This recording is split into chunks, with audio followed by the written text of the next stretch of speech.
क्या आप भी एक इन्फ्लुएंसर हो या फिर इन्फ्लुएंसर बनना चाहते हो? अगर हाँ, तो ये वीडियो आपके लिए बहुत ज़रूरी है।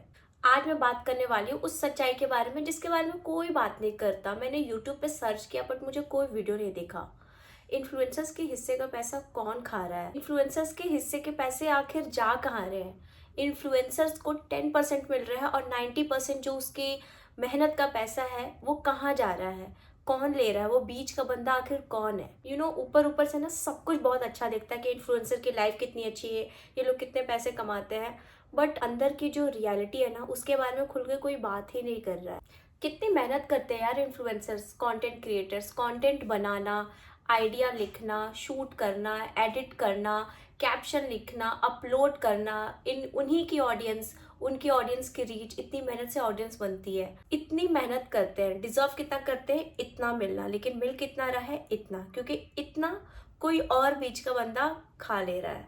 और इसके लिए ना हम कुछ कर भी नहीं सकते क्योंकि हमें उसी इंडस्ट्री में सरवाइव करना है। जब भी किसी ब्रांड को कोई कैंपेन चलाना होता है ना, लाइक प्रमोशनल कैंपेन, तो वो एजेंसीज को, इन्फ्लुएंसर मार्केटिंग के एजेंसीज को रीच आउट करती है और उनको एक बजट देती है अच्छा खासा। और जो एजेंसीज है वो इन्फ्लुएंसर तक ये कैंपेन पहुंचाती है, लेकिन कभी भी उसको असली बजट नहीं बताएगी कि ब्रांड इतना ऑफर कर रहा है। अगर मैं आपको बताती हूँ, अगर अगर कोई ब्रांड आपको 50,000 दे रहा है ना, वो आपके तक आते आते 10,000 या ज़्यादा से ज़्यादा 15,000 रह जाता है। और बीच का पूरा पैसा ना ये एजेंसी या फिर जो फ्रीलांसर बंदा काम कर रहा है उसकी जेब में चला जाता है। अब इन्फ्लुएंसर्स के साथ ऐसा क्यों हो रहा है? क्योंकि ट्रांसपेरेंसी है ही नहीं इस बिजनेस में। कोई आपको रियल बजट कभी बताएगा ही नहीं कि ब्रांड ने आपको इतना दिया है। और जो नए क्रिएटर्स होते हैं ना, वो एक्सपोजर के चक्कर में या कोलैब करने के चक्कर में किसी भी तरीके का कोलैब एक्सेप्ट कर लेते हैं। एक होता है पेड, एक होता है बार्टर। लोग बार्टर से भी निकल के और नीचे तक आ चुके हैं। रिव्यू बेस्ड कोलैबोरेशन, मतलब आप पहले सामान खरीदो ब्रांड का, रिव्यू करो, उसके बाद आपको आपके सामान खरीदने का पैसा रिटर्न मिलेगा। ये कोई कोलैबोरेशन है यार?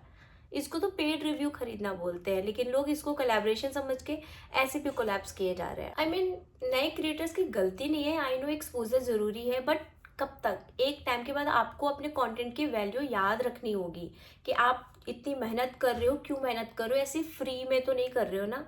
अगर आप आपने फ़ोन खरीदा है, आप अच्छी लाइटिंग पे इन्वेस्ट कर रहे हो, ऑब्वियसली आपको भी रिटर्न में पैसे तो चाहिए होंगे।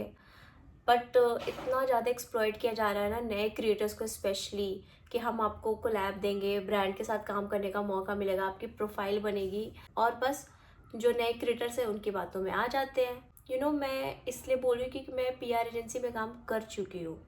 और एक बार बताती हूँ, ब्रांड का अगर बजट भी होता है ना तो लोग ना बार्टर ऑफर करते थे।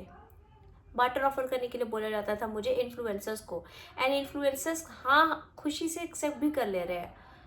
इन्फ्लुएंसर्स को अपनी वैल्यू का पता ही नहीं चल रहा है। यार मैं हाथ जोड़ के मना कर रही हूँ, अगर कोई आपको बहुत कम पैसे में कोलैब ऑफर कर रहा है तो पोलाइटली उसको मना करना सीखो, क्योंकि अगर आप कम बजट में काम करोगे तो आपको उसी बजट में काम मिलेगा आगे भी, उसी बजट में ही काम ऑफर होगा आगे भी, क्योंकि उनको पता है कि आप 2,000 रुपये में कोलैबोरेशन के लिए हाँ बोल देते हो। देखो, सबको पता है एजेंसी बहुत पैसे खाती है। और गाइज, ये नहीं है कि मैं सारे एजेंसीज को ऐसा बोल रही हूँ, कुछ एजेंसीज बहुत अच्छी है जिनके साथ मैं काम करती हूँ, जो अच्छा पैसा देते हैं, जितना इन्फ्लुएंसर डिजर्व करता है उतना वो पे करते हैं।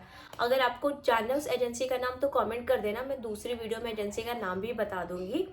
लेकिन इसको रोकने के लिए यह है कि प्लीज़ कम बजट के कोलैब्स उठाना बंद कर दो।